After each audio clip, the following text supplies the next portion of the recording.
Où est seul le précieux sang de notre Seigneur Jésus-Christ et le cœur immaculé de Marie. Chers auditeurs, auditrices, voici la lecture du trésor de Cornelius à Lapidé. Nous allons parler aujourd'hui de la paix. Dieu, la paix même, dit saint Bernard, met la paix partout où il habite. Le contempler, c'est être au sein de la paix. Isaïe appelle Jésus-Christ fait homme, le prince de la paix. Que le Seigneur de la paix vous donne lui-même la paix toujours et en tout lieu, dit saint Paul aux Thessaloniciens. J'ai créé la paix, le fruit de mes paroles, pour celui qui est près comme pour celui qui est éloigné, dit le Seigneur par la bouche d'Isaïe. Parlant du Messie, le prophète Michée dit « Celui-ci sera la paix ». Jésus-Christ, ainsi que nous l'avons dit, porte le nom de prince de la paix. Voilà pourquoi Salomon, qui en fut la figure, est appelé roi de la paix. Les prophètes ont nommé Jésus-Christ prince de la paix. Premièrement parce qu'il l'a donné au monde et qu'il lui a légué dans son testament en mourant. Je vous laisse la paix, dit-il. Je vous donne ma paix. Je vous la donne non pas comme le monde la donne. Parce qu'en mourant, Jésus-Christ a détruit le mur de séparation qui existait entre le Dieu et l'homme. Il a uni l'homme à Dieu, le ciel à la terre, la suprême grandeur à la suprême misère. En venant au monde, Jésus-Christ, dit saint Paul, nous a apporté la bonne nouvelle de la paix. Tous par lui, nous avons accès en un même esprit près du Père. Lorsque nous étions ennemis, dit cet apôtre, nous avons été réconciliés à Dieu par la mort de son Fils. Romains 5,10. Aussi Saint Léon dit-il avec piété et énergie, le jour de la naissance du Seigneur est le jour de la naissance de la paix. Que tous les fidèles offrent donc au Père la concorde des enfants pacifiques. Sermon de la Nativité. Jésus-Christ est appelé le prince de la paix. Troisièmement, parce qu'il a porté dans le monde et au ciel une paix éternelle. Quatrièmement, parce que Jésus-Christ est l'auteur de la paix intérieure, dont jouit la conscience des justes. Son empire se multipliera, dit Isaïe, et la paix n'aurait pas de terme. Ce prophète avait dit que l'enfant qui devait naître serait le prince de la paix. Il en donne la raison en ajoutant que la paix destinée à grandir et à conserver son immense royaume n'aura pas de terme. Il faut entendre par ce royaume, par cette paix, la paix spirituelle, qui consiste dans la tranquillité et la consolation intérieure de l'âme. Voilà pourquoi saint Paul dit « Le royaume de Dieu n'est ni le manger ni le boire, mais justice et paix et joie dans l'Esprit Saint. » Par les paroles du Pater, nous demandons tous les jours que ce royaume nous arrive. Nous ne demandons pas d'aller aussitôt au ciel, mais que le royaume du démon et du péché soit détruit, et qu'à sa place succède le royaume de Jésus-Christ. Que ce divin Sauveur règne en nous et dans tous les cœurs par sa grâce. C'est ce règne que parle Jésus-Christ en saint Luc, lorsqu'il affirme que le royaume de Dieu est au-dedans de nous. Le règne de la paix, dans la paix des justes, n'a pas de fin, comme l'enseigne saint Basile, saint Cyril et surtout saint Jean Chrysostome, dans l'homélie Inis Verbis. Quando venit regnum Dei, où il explique cette paix de 4 manières. Premièrement, Jésus-Christ, dit-il, nous enseignait à soumettre la chair à l'esprit. Ça demande quand même, c'est moi qui interprète, mais ça demande un effort, un combat. Je reprends. Jésus-Christ, dit-il, nous enseignait à soumettre la chair à l'esprit. Par ce moyen, la guerre cesse dans l'âme, et elle jouit de la paix. Deuxièmement, il nous a réconciliés avec son Père, et d'ennemis nous a fait ses ennemis. Il a uni les nations avec les Juifs par le lien de la paix. Quatrièmement, il accorde à ceux qu'il a ainsi unis la grâce de persévérer, afin qu'ils jouissent d'une paix continuelle. Le règne de cette paix n'aura point de fin parce que Jésus-Christ agit de concert avec son Père et agira jusqu'à la fin des siècles pour le maintenir et le perpétuer éternellement. Je vous laisse la paix, dit-il, je vous donne ma paix. Je vous la donne non comme le monde la donne, que votre cœur ne se trouble point, ne s'effraie point. Justifiés par la foi, écrit saint Paul aux Romains, ayons la paix avec Dieu, par notre Seigneur Jésus-Christ. Par qui continue l'apôtre, nous avons, au moyen de la foi, accès à cette paix, cette grâce de la paix, dans laquelle nous sommes établis, et nous tirons notre gloire de l'espérance de la gloire des enfants de Dieu. La paix admirable dont il est question dans ce passage de saint Paul est la paix que Jésus-Christ a apportée du ciel sur la terre. Voilà pourquoi les anges, de la naissance du Sauveur, entonnent ce sublime cantique d'allégresse. Gloire à Dieu dans les hauteurs, et paix sur la terre aux hommes de bonne volonté. Gloria in altissimis Deo et in terra pax omnibus bone voluntatis. Dieu, dit l'apôtre Saint-Pierre, a envoyé la prédication aux fils d'Israël, annonçant la paix par Jésus-Christ, qui est le Seigneur de tous. Commentant ces paroles du Seigneur dans Isaïe, je ne donnerai pas ma gloire à un autre. Gloria meam alteri non daco. Saint Bernard dit, que nous donnerez-nous donc, Seigneur? Que nous donnerez-vous? Je vous donne la paix, dit-il. Je vous laisse ma paix. Cela me suffit, Seigneur. Je reçois avec reconnaissance ce que vous me laissez, et je laisse ce que vous vous réservez.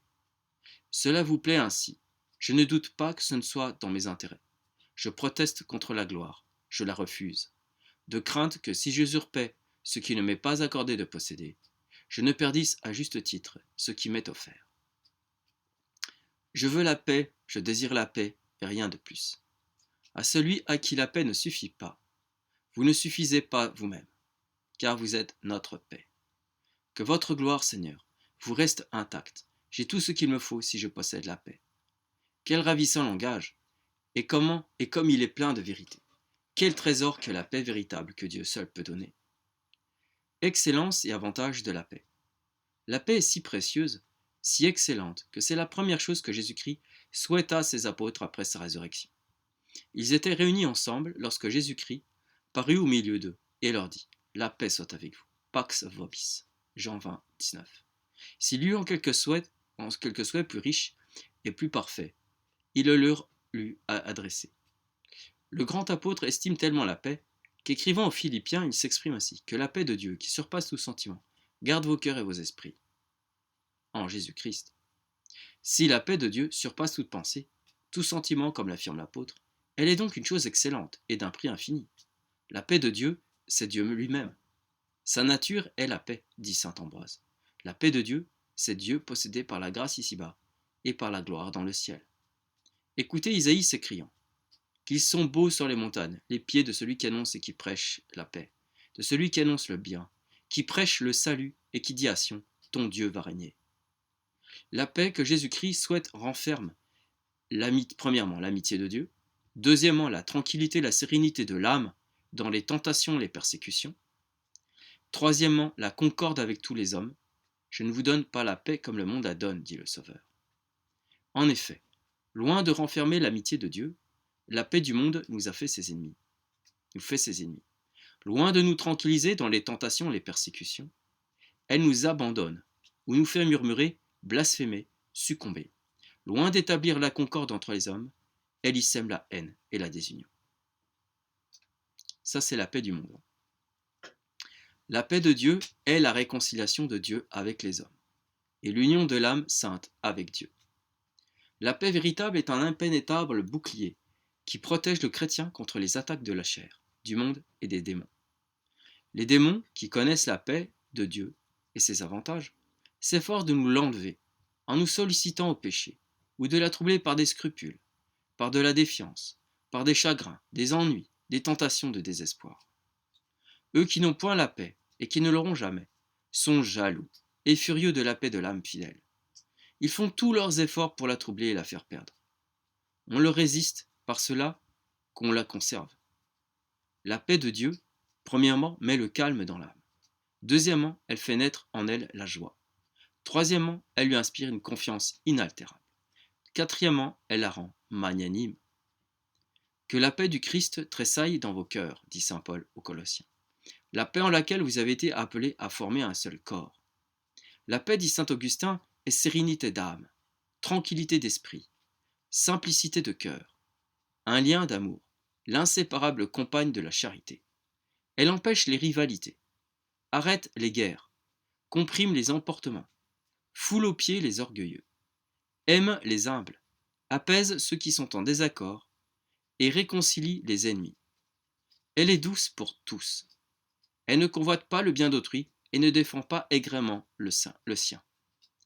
Elle enseigne à aimer, elle qui ne sait pas haïr. Elle ignore l'orgueil et ne connaît pas l'entêtement. Que celui donc qui la possède la conserve avec soin. Que celui qui ne l'a plus la redemande. Que celui qui l'a perdue la cherche. Car que celui qui ne sera pas trouvé en sa compagnie sera méconnu par le Père, déshérité par le Fils et regardé comme un étranger par le Saint-Esprit. La vraie paix produit l'humilité. Le fruit de la justice, dit l'apôtre Saint Jacques, est semé dans la paix par ceux qui font les œuvres de la paix. Remarquez combien sont grands et nombreux les avantages de la paix. Premièrement, elle est très agréable à Dieu, puisqu'il s'appelle Dieu de la paix et de la charité. Deuxièmement, elle nous conduit au ciel et nous donne un avant-goût de la vie céleste, car le ciel est la patrie de la suprême et éternelle paix. Troisièmement, elle est l'image de Dieu et de la très sainte Trinité. Quatrièmement, c'est pour apporter aux hommes la paix avec Dieu et avec eux-mêmes que Jésus-Christ est descendu du ciel. La paix procure une vie douce et heureuse. Écoutez saint Basile. Premièrement, celui qui accueille avec empressement la paix et qui lui donne place dans son âme, prépare une demeure à Jésus-Christ, car Jésus-Christ est la paix et il désire se reposer dans la paix. Mais l'homme envieux et turbulent est détestable à tous les points de vue. Deuxièmement, l'homme pacifique a toujours le cœur tranquille et content. Mais l'homme turbulent et envieux est semblable à un navire agité par les tempêtes de la mer. Troisièmement, l'homme pacifique possède son âme avec sécurité. Il est à l'abri de toutes parts. Quatrièmement, le pacifique ressemble à une vigne qui porte en abondance des fruits délicieux. Mais l'envieux, le turbulent, est plongé dans l'indigence et la misère. Autant le premier, inondé de la joie du Seigneur, est heureux, autant le second est accablé de douleur et de maux. Cinquièmement, le pacifique se fait reconnaître à la douce joie qui le remplit. Le turbulent se distingue par son visage pâle et plein de fureur. Sixièmement, le pacifique mérite de participer à la société des anges. L'envieux et le turbulent partagent le sort des démons. Septièmement, la paix éclaircit les mystères de l'âme. L'envie, pleine de fureur, appelle les ténèbres sur les secrets du cœur. Huitièmement, la paix chasse la discorde et la fait disparaître. La jalousie turbulente augmente la haine et les désirs de vengeance. Neuvièmement, en présence de la splendeur de la paix, toutes les ténèbres s'évanouissent. Là où se trouve l'envie tracassière, il n'y a qu'obscurité, ténèbres intérieures et extérieures. Pratiquez donc la paix, ô mon fils, et méritez le nom désirable de pacifique, afin que vous puissiez jouir des fruits de la paix. Détestez l'envie, l'ami des querelles, afin de ne pas éprouver tous les maux. Il a établi sa demeure dans la paix, dit le psalmiste, et là il a détruit la puissance de l'arc, le bouclier, le glaive et la guerre. Au psaume 74, 3, 4. Ceux qui aiment votre loi, Seigneur, jouissent d'une paix profonde, dit le même prophète. Rien n'ébranlera leur fidélité, dit le psaume 118, 165. Dans le psaume 118, je fais une remarque, et dans le psaume 118, 165, la paix est souvent revenue. Que la paix soit dans vos forteresses et l'abondance dans vos tours. Psaume 121, 7. Pour l'avantage de mes frères et de mes amis, je demandais toujours au Jérusalem que tu fusses en paix. Psaume 121, 8. Ô paix, s'écrie saint Éphrem, échelle céleste, ô paix, voix du royaume des cieux, ô paix, mère de componction, ô paix conciliatrice de la pénitence, ô paix, miroir des pécheurs qui fait voir à l'homme ses fautes, ô paix qui fait couler de délicieuses larmes, ô paix, mère de la mansuétude, ô paix, compagne inséparable de l'humilité, ô paix, sécurité de l'âme, ô paix, joue aimable et fardeau léger, qui fortifie l'âme et qui soutenait celui qui vous porte. Ô paix, joie de l'âme et du cœur, ô paix, frein des yeux, des oreilles et de la langue, ô paix qui abattez l'effronterie qui est l'ennemi de l'impudence, ô paix, source féconde de piété et de religion, ô paix, prison des passions, ô paix, guide de la vertu, ô paix qui donnait l'hospitalité et qui met la pauvreté volontaire. Ô paix, chant de Jésus-Christ, produisant d'abondants et délicieux fruits. Ô paix, inséparable de la divine crainte, rempart et forteresse de ceux qui désirent combattre pour le royaume des cieux.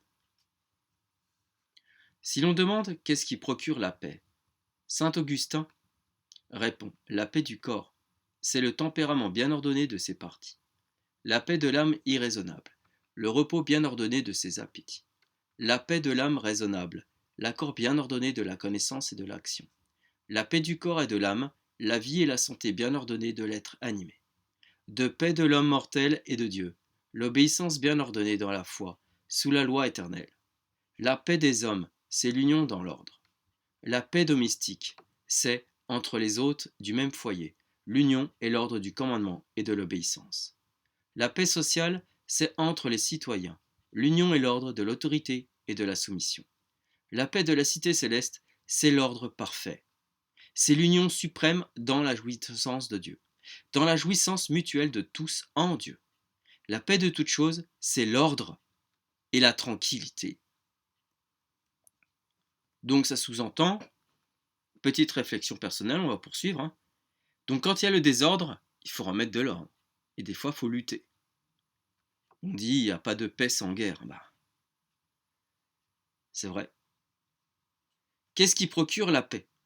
Le témoignage d'une bonne conscience. Qu'est-ce qui procure la paix? La fuite du mal et la pratique du bien.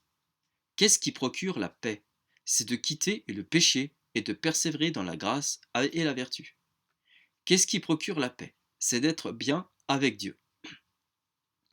En faisant ce qu'on peut pour plaire à Dieu, il faut conserver la paix et ne pas craindre la vengeance divine ni la condamnation. Il faut, puisque l'on est bien avec Dieu, avoir l'esprit libre et dégager des terreurs d'une conscience erronée. Et dégager d'une conscience erronée. La paix de la conscience n'a pas besoin, comme le veulent des protestants, d'être assis sur une certitude de foi divine, par laquelle on soit assuré que les péchés que l'on a commis sont pardonnés. Mais il suffit qu'elle repose sur certaines marques et conjectures qui donnent une sorte de certitude morale que l'on se trouve en état de grâce. Lorsque la conscience rend témoignage qu'on a fait du mieux possible sa confession, qu'on a reçu l'absolution et accompli la pénitence imposée, qu'on s'applique à ne pas retomber et qu'on observe les commandements de Dieu et de l'Église, il faut se garder de se troubler et demeurer fermement en paix. Cette assurance suffit. Les péchés sont pardonnés, on est l'ami de Dieu. Aujourd'hui, sans confession, sans absolution valide, on peut avoir la contrition parfaite qui donne la paix. Contrition parfaite, forcément, dit obligatoirement la réparation. Obligatoirement, il faut réparer. Voilà. Bien souvent, l'homme, c'est toujours moi qui poursuis, ce n'est pas le texte. Bien souvent, l'homme fait du déni de ses fautes. C'est-à-dire, il fait une faute, mais il ne veut pas la reconnaître. Bien souvent, c'est comme ça, c'est un manque d'humilité. Eh bien, il n'est pas en paix. La personne qui trouve la paix, c'est celle qui va accuser sa faute, si c'est une faute publique, publiquement, si c'est une faute à une personne devant une personne, ou si c'est tout simplement tout seul, c'est devant Dieu, et réparer. Si tous les deux sont liés, ça marche sur deux jambes. L'aveu de ses fautes et la réparation. Ça demande une certaine humilité, la contrition parfaite. Du coup, on est pardonné. On peut avoir la certitude d'être pardonné. Et après, on se relève et on avance. Ce qui procure la paix, dit saint Léon, c'est de vouloir ce que Dieu commande, et de ne vouloir pas ce qu'il défend. Car comment avoir la paix si on voulait ce que Dieu ne veut pas, si on ne voulait pas ce qu'il veut? La parfaite conformité de notre volonté à la volonté de Dieu, voilà ce qui procure le véritable et solide paix. L'homme, dit le même Père, a la paix et la vraie liberté lorsque la chair est gouvernée par l'âme raisonnable et que l'âme est gouvernée par Dieu, et qu'elle lui obéit. Il faut vivre en paix avec tout le monde, dit saint Paul. Il y a une triple paix. La paix avec Dieu, la paix avec le prochain et la paix avec soi-même. Jésus-Christ donne cette triple paix. Voulez-vous la posséder? Eh bien, allez à lui, demandez-la à lui. Il est notre paix, la vraie et divine paix. Faites en sorte que Jésus-Christ habite dans votre cœur, et la paix descendra avec lui. Comme le soleil ne peut être sans lumière, le feu sans chaleur, un roi sans royaume, ainsi Jésus-Christ ne peut être sans paix, sans la paix, car tout en lui est paix. Moyen d'acquérir la paix. Pour acquérir la paix, il faut la désirer. Que la grâce et la paix de Dieu soient en vous, dit saint Paul. Nous vous exhortons, dit ce grand apôtre, à rechercher la paix, vous occupant de ce qui peut vous la procurer. Que la paix s'accomplisse en vous, dit l'apôtre saint Pierre. Que la paix soit avec vous, dit l'apôtre saint Jean. Deuxièmement, se conformer à cette recommandation de saint Antoine. Fuyez la gourmandise et la luxure, l'esclavage du siècle et l'ambition, et vous aurez la paix. Troisièmement, c'est faire la guerre à ses passions. Voilà, parler de guerre, vous voyez, il n'y a pas de paix sans guerre. Il faut bien combattre pour avoir la paix. Et c'est être en paix de combattre pour avoir la paix. C'est déjà la paix. Quatrièmement, pratique, parce qu'on désire l'ordre, donc on désire la paix. Le contraire de l'ordre, le contraire de la paix, c'est le désordre. C'est là où le démon divise. Il divise l'ordre. Il n'en veut pas. C'est ça la division. Donc il est nécessaire de se battre pour la paix. Il est nécessaire de battre contre le désordre pour avoir l'ordre et donc la paix. C'est obligé. On dit, ouais, vous n'êtes pas en paix, vous dites trop, vous mettez les pieds dans le plat. Oui, mais on mettait les pieds dans le plat pour dénoncer, anathémiser quand il le faut. Quand il le faut, quand c'est nécessaire. Il faut anathémiser. C'est Saint Vincent Lérin qui nous l'ordonne. Sinon, il n'y a pas la paix, on laisse faire le désordre. On laisse la brèche dans la coque du navire et l'eau s'engouffrer. Non, il faut tout de suite reboucher, il faut se battre, écoper, réparer. Mais avant tout ça, boucher le trou. C'est la même chose. Je poursuis. Quatrièmement, pratiquer la douceur. Ceux qui sont pleins de mansuétude hériteront de la terre, dit le psalmiste, et ils se réjouiront dans l'abondance et la paix. Cinquièmement, écoutez la voix de Dieu. J'écouterai, dit le même prophète. J'écouterai ce que Dieu me dirait au fond du cœur, parce que ses paroles sont des paroles de paix. Sixièmement, obéir à la loi divine. Que n'avez-vous été attentif à mes préceptes, dit le Seigneur par la bouche d'Isaïe. Votre paix eût été comme un fleuve. Au psaume, au 48, chapitre 48, verset 18. Si vous aviez marché dans la voie de Dieu, dit le prophète Baruch, vous habiteriez au sein d'une éternelle paix. Et oui, dans l'ordre. Il n'y a point de paix pour l'impie, dit Isaïe. La paix, grande, solide et durable, n'est qu'au ciel.